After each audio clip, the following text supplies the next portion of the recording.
Assalamualaikum warahmatullahi wabarakatuh. Perkenalkan, nama saya Nida Lestari Hagi dengan NIM 2248201139. Di sini saya akan menjelaskan materi mengenai teknologi bahan alam yang terdiri dari pemilihan dan penyiapan bahan tahapan pembuatan simplisia ekstraksi bahan alam.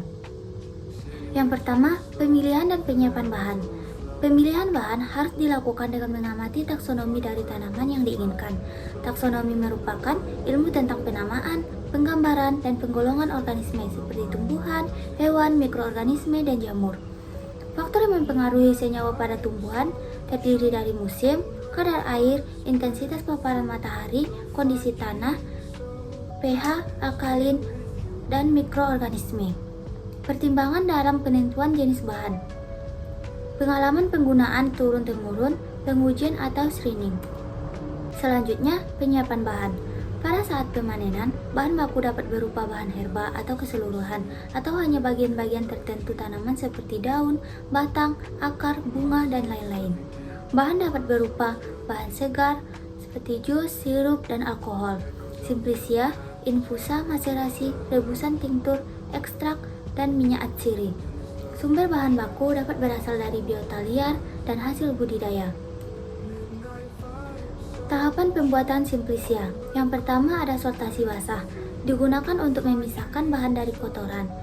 Yang kedua, pencucian, dilakukan dengan air bersih yang mengalir dan dikeringkan. Yang ketiga, perajangan, yaitu memotong atau memperkecil ukuran bahan simplisia agar memudahkan dalam pengeringan dan pengemasan. Yang keempat, pengeringan. Pengeringan dapat dilakukan dengan sinar matahari, kering angin, oven dengan suhu 60 derajat Celcius, dan microwave freeze drying. Yang kelima, pengecilan ukuran. Pengecilan ukuran dapat dilakukan dengan gunting, pisau, blender, dan mortar. Yang keenam, ada garbling atau sortasi kering.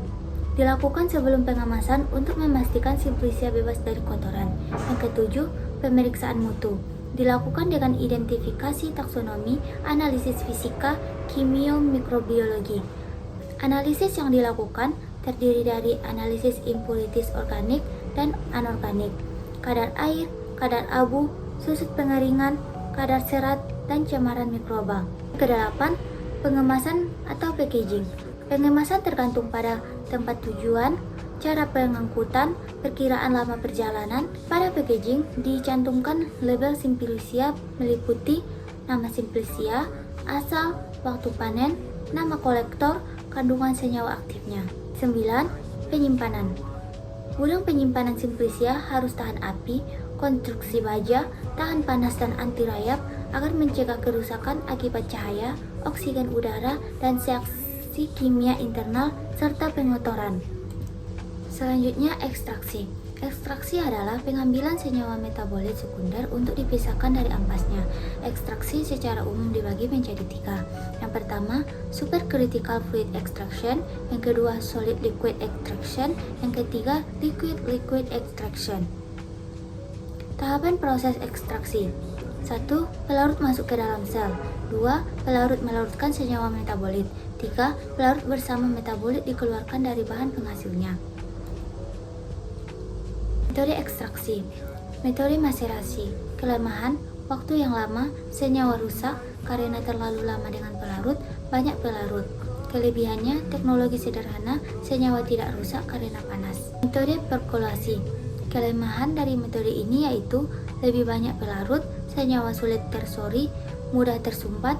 Kelebihannya, teknologinya sederhana, waktu lebih singkat. Ekstraksi dengan reflux. Tahapan perendaman, pemanasan, dan penyaringan. Sokletasi.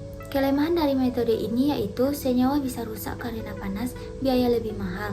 Kelebihannya sedikit pelarut, waktu yang lebih singkat, rendaman lebih tinggi. Ekstraksi dengan ultrasonik.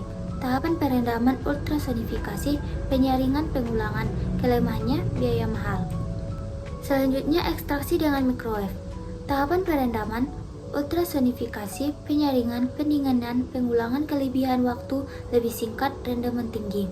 Ekstraksi dengan tekanan. Kelemahan biaya yang sangat mahal, kelebihan waktu yang singkat, senyawa tidak rusak karena panas, rendaman tinggi. Baiklah, sekian dari pemaparan materi yang saya sampaikan. Kurang dan lebihnya saya mohon maaf. Assalamualaikum warahmatullahi wabarakatuh.